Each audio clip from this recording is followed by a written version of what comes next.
ұбт-да ең көп балл беретін қандай тапсырмалар? Әрине ол бізде контексті және жұмбақ есептердің тапсырмалары. Бұлар бір сұраққа негізделген 5 ұпай береді, яғни бір контекстке 5 ұпай. Олай болса, контексттер айдарын бастаймыз. Күнделікті контексттерді талдап, YouTube арнамызға және Instagram парақшамызға салып отырамыз. Тіркеліп алыңдар, пайдалы болса, комментке өз ойларыңды жаза отырыңдар, жандерім. Жұмбақ заттар нөмір 3. А альдегиді және Б кетоны бір-бірімен класс аралық изомер. А қосылысының С спиртінен алады. Б қосылысын Д спиртінен алады. С және Д спирттерін дегидратациялағанда екеуінен де бірдей. Гелий бойынша салыстырмалы тығыздығы 10.5 болатын Е алкені түзіледі. Бірақ Е затын гидратациялағанда Д спирті түзіледі. Енді сұрақтарға көшейік. Б қосылысының класс аралық изомері қандай дейді? Б қосылысы дегеніміз не? Алдымен соны тауып алайық. Бізде контексттердің ішінде подсказкалар беріліп тұрады, я? Мысалға, мына жердегі подсказка ол мынау. Яғни 10.5 гелий бойынша дегеніміз гелийдің малярлық массасына көбейтіп жібереміз, я? Гелийдің малярлық массасына көбейтіп жіберетін болсақ, оқушылар, бұл бізде болады екен 10.5 көбейтілген 4, яғни 42 грамм бөлінген моль. Бұл бізде алкен екен. Алкен дегеніміз CnH екен. Демек, 14N тең болады 42 болса, N тең болады 3. Демек, бұл бізде 3 көміртегі бар қосылыстар деген сөз, е? 3 көміртегі бар альдегид, 3 көміртегі бар кетон, және 3 көміртегі бар екі түрлі спирт. Бірінші спирт, екінші спирт. Альдегид алу үшін бізде біріншілік спирт, я мені жазып қояйық. Біріншілік спирттен бізде тотықтырған кезде альдегид алынады. Екіншілік спиртті тотықтырған кезде бізде кетон алынады екен, е? Альдегид арғарай тотыққан кезде бізде карбон қышқылын береді, кетон арғарай тотықпайды. Сәйкесінше Б қосылысының класс аралық изомері. Б дегеніміз бізде 3 көміртегі бар кетон. Яғни бұл бізде, міне А затын жазып қояйық, бұл CH3, CH2, COH. Яғни пропион альдегиді. Б заты бізде ацетон, е? CH3. Әрине, оның класс аралық изомері, кетондар мен альдегидтер бір-біріне класс аралық изомер. Спирттер мен жай эфирлер, күрделі эфирлер мен карбон қышқылдары, алкандар мен алкендер мен цикла алкандар, алкадендер мен алкендер деген сияқты, бізде қатар бар еді. Сұрақ нөмір 2. Оттек бойынша салыстырмалы тығыздық 1.75 болатын алкен қайсысы?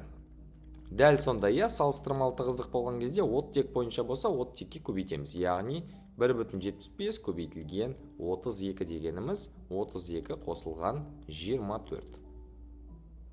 4-ке бөлем, 3-ке көбейтем, дұрыс. Мына жақта 56 болады екен. 56 грамм бөлінген моль дегеніміз, ол бізде әрине бутен болады екен, я? 14N тең болады 56, N тең болады 4.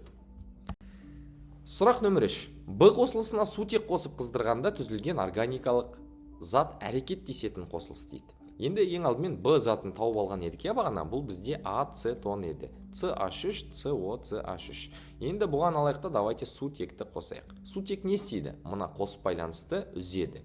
Яғни бізде тотығу процесінің кері процесс жүреді, тотық сыздану. Яғни оқушылар бізде былай.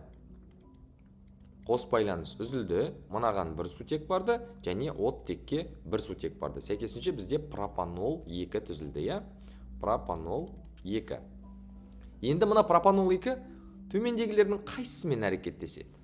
Калий сульфатымен әрекеттеспейді, гидроксидпен әрекеттеспейді, альдегидпен әрекеттеспейді. Бұл бізде спирттердің химиялық қасиеті деген тақырыпта бар. Біздің жинап қойған 21 беттен тұратын бүкіл ұбт-да келетін органикалық реакциялардың жинағы деген кітапшада да бар, я?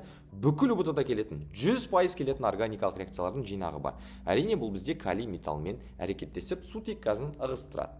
Жаза кететін болсақ, мына жақта C3H7OH қосылған калий. C3H7O калий және 0.5 сутек газы шығады екен. Бұл бізде спирттердің ерекшелігі. Сұрақ нөмір 4. Е заты оттекпен мынандай катализаторлардың қатысында Б затын түзеді дейді. Массасы Е заты реакцияға қатысса түзілетін заттың массасының егер шығымы 0.75 болса, яғни ең алдымен шығымды 0.75 деп алайық та, ұмытып кетеміз, иә. Енді мына реакция не айтып тұр бізге? ПД хлор 2, купрум хлор 2 деген катализатор қай жерде қолданылады? Әрине бұл бізде Е заты дегеніміз алкен, иә, мына жақта айтып тұр, міне алкен. Бұл әрине бізде С3H6, пропенні. Енді пропенді біз оттектің қатысында, мынандай катализаторлардың қатысында тотықтыратын болсақ, оқушылар, бізде не шығады екен? Тікелей ацетон шығады екен. Бұл реакцияда біздің органикалық қосылыстардың реакцияларының жинағында толығымен жазылып тұр. Енді қараңыздар, келесі кезекте не істейміз? Біз қарапайым пропорция жасаймыз. 12,6 грамм деген мынау, астында малярлық масса 36,6 42.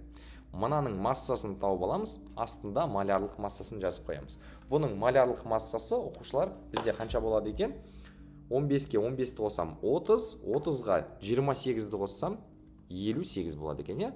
Пропорция жасаймыз. Масса тең болады 12-ді 6 көбейтілген 58 бөлінген 42. Яғни 17,4 грамм. Ең соңында шығым. Егер біз өнімге қарай есептеп жатқан болсақ, шығымға көбейтеміз, иә? Егер реагентке қарай есептеп жатқан болсақ, шығымға бөлетін едік. Шыққан заттың 75% табатын болсақ, 13,05 грамм. Яғни дұрыс жауабымыз Б вариант екен. Сұрақ нөмір 5. 52,6 грамм А және Б заттарының қоспасына күміс бір оксидінің аммиактағы ертіндісін қосқанда 33,3 грамм зат түзілген. А және Б қоспасындағы Б затының массасы қандай? Енді А және Б дегеніміз біреу бізде альдегид еді, иә, міне. CH3, CH2, COH. Екіншісі кетон. CH3, CO, CH3. Енді сұрақ. Екеуінің қайсысы күміс айна реакциясына түседі? Күміс айна реакциясы жалпы тек қана альдегидтерге ғана тән, және бір өзгешелік бар, иә, бізде. Ол құмырсқа қышқылы. Және де кейбір оқушылар қателесіп атады, ацетилен тоже күміс айна реакциясына түседі деп. Олай емес. Ацетилен толленс реактивімен әрекеттесу арқылы тұнба түседі. Ол бөлек реакция. Енді мына жақта мына реакция болмайды. Мына жерде екі тұнба түзіледі, және де карбон қышқылы түзіледі. CH3, CH2, COOH. Енді бізде түзілген зат дейді. 33,3 грамм дейді. Скорее всего, ол мынаны айтып тұр, иә? Мына жерде нақтыламаған екен сұрақта, біз тексеріп көре саламыз. 15, 14, 44 және 1, 74 екен. 33,3-ті бөлеміз 74-ке, яғни мынаның массасы 33,3, мынау 74. А затының массасын тауып алатын болсақ, оның малярлық массасы 15, 14, 29. Яғни 15, 14 және 29 дегеніміз 58 грамм бөлінген мол екен. Енді пропорция жасап жереміз. А затының массасы дегеніміз қанша болады екен? 33,3 бөлінген 74 көбейтілген 58. 26,1 грамм.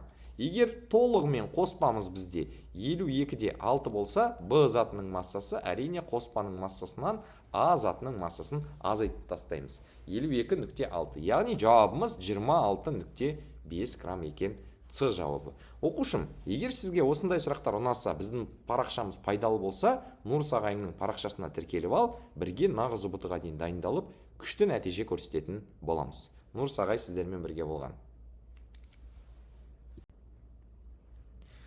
Жұмбақ заттар нөмір 4. Белгісіз А затын С затын гидролиздеу арқылы алады. Ал Б затын калий перманганатының ертіндісі арқылы тотығу реакциясына алынады. Бұл реакция А затына сапалық реакция болып табылады, және Б затының құрамында 4 атом оттегісі бар карбон қышқылы болып есептелінеді. Яғни 4 оттегі атомы бар екен, иә? Оқушылар қараңыздар, Нұрс ағайлардың органикалық реакциялардың жинағын мақтап қоймай қойды ғой. ұбт-да толық 100% келетін органикалық реакциялардың барлығын жинап оқушыларымызға беріп жатырмыз. Мә, жатта. Енді қараңыз, 4 атом оттегісі бар органикалық карбон қышқылы бізде әрине щавелевый кислота дейміз. Бұл қазақша айтқанда қымыздық қышқыл. Қымыздық қышқыл сапалық реакция, яғни калий MnO4 ертіндісі арқылы тотықтырған кезде неден алынады? Әрине бұл ацетилен. Демек бұл алкиндердің химиялық қасиеттеріне жатады екен. Енді қараңыздар, демек мынау бізде Б заты, мынау бізде А заты. Енді А затын бірдеңені гидролиздеу арқылы алады. Нені гидролиздеу арқылы алуға болады? Органикалық қосылыстарды, биорганикалық қосылыстардан екі карбидтен алатын едік. Алюминий карбидтен біз, оқушылар, метан аламыз, және кальций карбидтен біз аламыз ацетилен. Демек, кальций карбид деген бізде С заты екен. Барлық қосылыстар тауып алдық, енді есептерді шығаруға көшейік. Белгісіз С заты қайсысы? С дегеніміз бізде кальций карбиді екен. Сұрақ нөмір 2. Б затының молекулалық массасы қандай? HOOC, COOH. Мына жарты бөлік бізде 45, я? CO2 44, біреу қосамыз 45. 2-ке көбейтетін болсақ, ол бізде 90 грамм бөлінген мол екен. Сұрақ нөмір 3. 4 грамм белгісіз алкинді толық гидрлеу үшін 0,4 грамм сутек жұмсалды. Белгісіз алкиннің молекулалық формуласы қандай? Енді бізге калькулятор қажет болады, оқушылар, бұл жерде. Қараңыздар. 4 грамм алкин дегеніміз CnH2n-2. Бұны гидрлеу үшін 2 сутек қажет бізде. Сутектің массасы 0,4 грамм, астында коэффициент көбейтілген малярлық масса. Мынаның граммы 4 грамм, астында коэффициент көбейтілген малярлық масса. Коэффициентіміз 1. Мынаны пока что x дей тұрсақ болады, я? X-іміз тең болады екен, пропорция арқылы табамыз.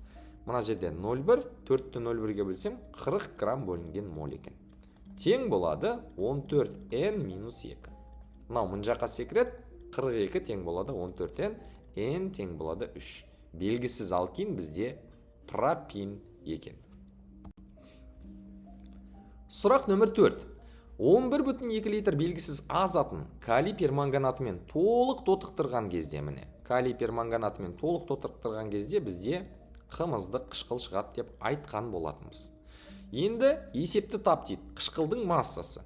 Ең алдымен шығымды 0,6 деп алайық та ұмыт кетейік. Әр қарай не істейміз? Мынаның массасын табу керек, астында малярлық массамыз 90. Мынаның литрі беріліп тұр, астында 22,4 темізде пропорция жасай қоямыз. Сол кезде 11-2-ні 22-4-ке бөлсек 0,5, 0,5-ті 90-ға көбейтсек 45 грамм. Ең соңында не істейміз? Біз өнімнің массасын тауып жатқандықтан бұны шығымға көбейтіп жібереміз. Енді қараңыздар, 45-ті 0,6-ға көбейтетін болсақ, бізде 27 грамм шығады екен. Нұр сағайларыңмен любой есептерді осылай оңай шығарып үйрен. Ең бастысы біздің қолданған тәсілдерді қолданыңыз. Сұрақ нөмір 5. Этен мен А затының қоспасы дейді. Жазып қойық. Этен дегеніміз этилен, біз кішкене еркелетіңкіреп айтамыз. Бұны не дейді? Қоспаны бром суымен түссіздендірді дейді. Так, бром суын түссіздендіреді деген қандай мағынаны білдіреді? Бром өзі қызыл қоңыр түсті сұйық галоген, Сіз болған қосқан кезде, мынау органикалық қосылыстарда оның түсі, яғни түссіз болып кетеді деген сөз, яғни реакцияға түсіп кетеді деген сөз, Келесі дейді, оттегі жұмсалды бұларды жағу үшін дейді. Дәл осы қоспаны жағып аламыз, міне. C2H4, C2H2. Енді мұн жерде реакцияны толық жазу керек болады. Неге? Өйткені оттектің коэффициентін дұрыстап қоюымыз керек, 2CO2 және 2H2O. Демек, мұнда үшеу екен. Мына жерде 2CO2 қосылған 1H2O дегеніміз, мына жерде 2,5 деген коэффициент бар екен. Енді қараңыздар, оқушылар. Біз давайте бромның зат мөлшерін тауып алайық. 160-тың 70 граммы дегеніміз ол қанша? 160 көбейтілген 0,7 ол болады екен бізде 112 грамм.